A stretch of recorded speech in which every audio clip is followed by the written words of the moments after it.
Dear friends, ఇది Vento vehicle diesel.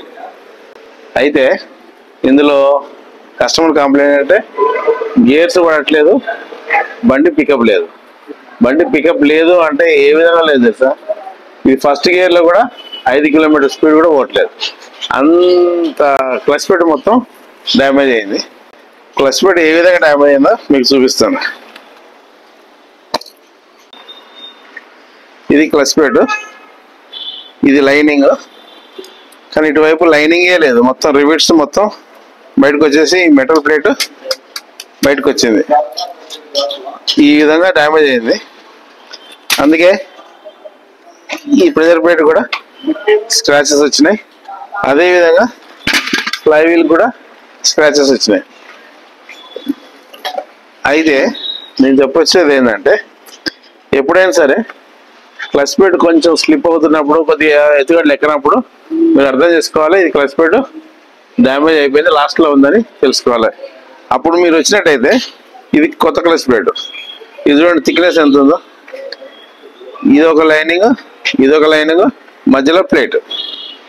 ఈ thickness ఉన్నప్పుడు రివిటింగ్ లోపల ఉంటుంది, ఈ రివిటింగ్ కూడా లోపల ఉంటుంది, ఈ లైనింగ్ ఉంటుంది. కానీ ఇందులో చూడండి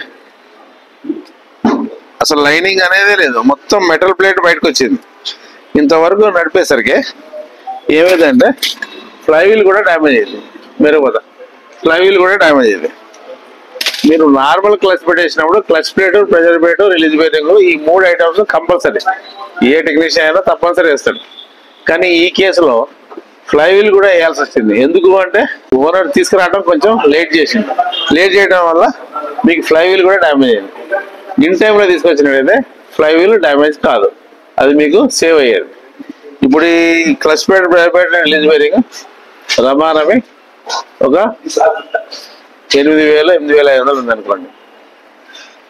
ఫ్లై వీల్ కూడా దగ్గర దగ్గర 6,000 దాకా ఉంటుంది. అనవసరంగా 6,000 రూపాయలు అడిషనల్ ఖర్చు వచ్చింది.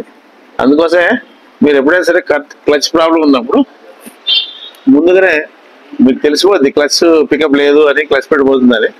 ముందుగానే ఇన్ టైంలో వచ్చినట్టయితే మీకు ఖర్చు కూడా తక్కువైంది, వేరే ఐటమ్స్ డ్యామేజ్ కాకుండా ఉంటాయి. మీరు ఆ విధంగా కొద్దిగా శ్రద్ధ తీసుకుంటారని నేను ఆశిస్తున్నాను. Thank you.